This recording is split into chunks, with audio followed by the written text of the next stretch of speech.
One of my clients asked me, do I need building permit when I'm renovating my kitchen? The answer to that question depends on three things, three factors. One is, what's your risk tolerance? The second thing is, who's doing the project? The third thing is, what's the extent of your project? So, what does risk tolerance have anything to do with building permit? Well, if you low on risk tolerance, I would say go ahead and get building permit. Even though getting a building permit is a hassle, right? Because you have to put together an application, maybe a drawing, submit it to the county, wait for them to respond, get it approved, pay the fees, which actually it shouldn't cost you a whole lot to do kitchen renovation, even if you have a pretty extensive kitchen renovation project. It shouldn't cost you more than maximum $300 if you're doing the plumbing, electric, mechanical, gas. All those shouldn't cost you more than $300. If you're doing somewhat simple, where you're just getting plumbing permit, maybe $50 to $100. In any case, even though it's a hassle to get the approval, schedule an inspection, get the final inspection approved, close the project. What actually is happening when you get building permit is you basically peeling a layer of risk, because a third party comes in and inspects the job, whether it's done per code, whether everything's going to function properly. So that's regarding to risk tolerance. The second reason is, who's doing the project? Are you doing the project as a homeowner? Or are you hiring a licensed contractor who's going to do the job? Or are you having somebody who you trust? A handyman, perhaps, or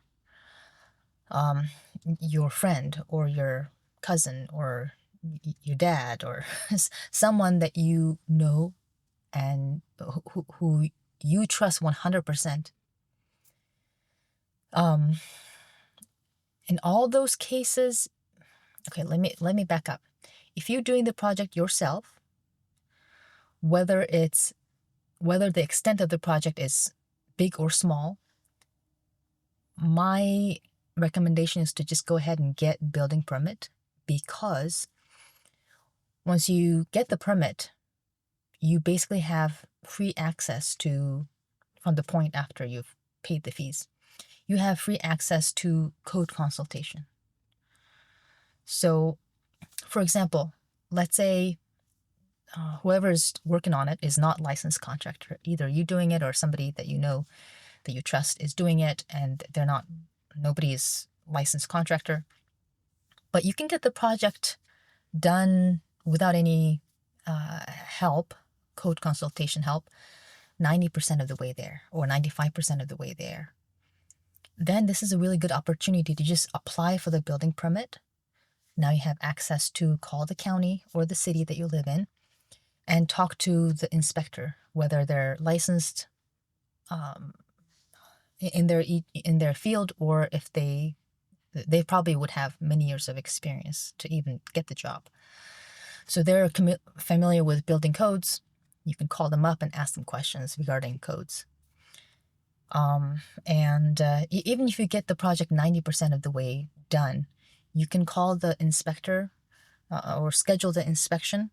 And once the inspector comes to your project, you can point out some things and kind of solve problem on the spot and come up with solutions and ask them for recommendations. Because the city is trying to provide, or the county is provide the residents, the homeowners, resources so they can do their upgrades and additions to their home without damaging things, or without causing problems down the road. And of course, they want to, in the process, they want to make money. They want to increase the value of the property, of all the houses in their city. But the main goal is they want the homeowners to do the things that they want to do to their house themselves, pull the permit themselves, work on the project themselves, and do things per code, do things properly. All right. And if somebody else is doing the job for you and you don't really want to be involved in the pulling the building permit, one of the things that you could do is fill out an affidavit, have somebody who will represent and get the building permit on your behalf. You can do that. But if you are getting the project done by a licensed contractor, absolutely get them pull the permit. And that, in all cases, it's still risk reduction. If the licensed contractor is very experienced, they know what they're doing, you pay them a lot of money. If they pull their permit, a third partner is going to come and look at the project and make sure that everything is done correctly. All right, and and the third thing is more fundamental. The extent of the project. So, if the extent of the project is very large, you have to pull building permit, or not you, but whoever is doing the project. If a contractor needs to pull the permit. If the extent is little, maybe you can get away without. Not get away. You are not required to pull building permit. Let me clarify what I mean by a little the extent being small or large. Basically, what triggers the requirement to get building permit is rerunning the lines, whether it's plumbing line, sewage line, or water line, or electric line, or gas line, or the HVAC duct line, whatever line that's behind the drywall, inside the wall cell. If any of those routing need to be redirected and run in a different configuration, then you're required to get building permit. Or if there's any additional lines that are being created. For example, if you're adding a second sink in the kitchen, then you need to pull permit. If you are relocating the sink or the dishwasher or the microwave or the stove or any of your appliances, if you're relocating it, then you're required to pull building permit. If you are changing the load path, if you're removing part of the wall, or if you're adding another wall, creating a door or something where the load path is now different, then you have to pull building permit. You're required to. Pretty much anytime you're tweaking, especially exterior walls, they're usually load bearing. If you're adding a new window, if you're creating a new window or changing the geometry of the window, then you also need to get building permit.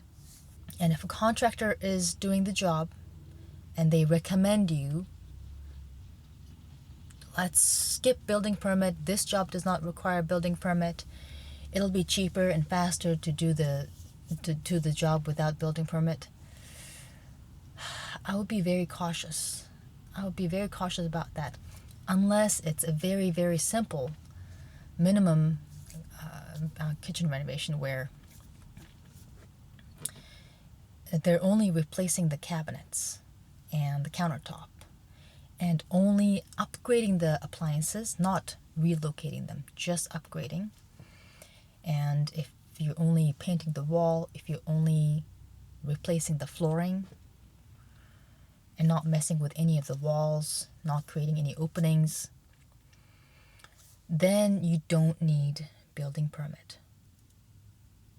This answer actually applies to pretty much all the states and all the counties and cities within them, because throughout the U.S., for residential building, everybody references one building code, International Building Code. I know it's confusing. It says international, but it's only for the US. So there may be a little bit of difference from county to county, but in majority of the cases, it's going to be the same. And for my clients, who asked this question, they were adding more cabinets on one side of the wall, and they moved the sink and the dishwasher 2 inches to the left. When they did that, they didn't need to rerun the plumbing lines behind the wall.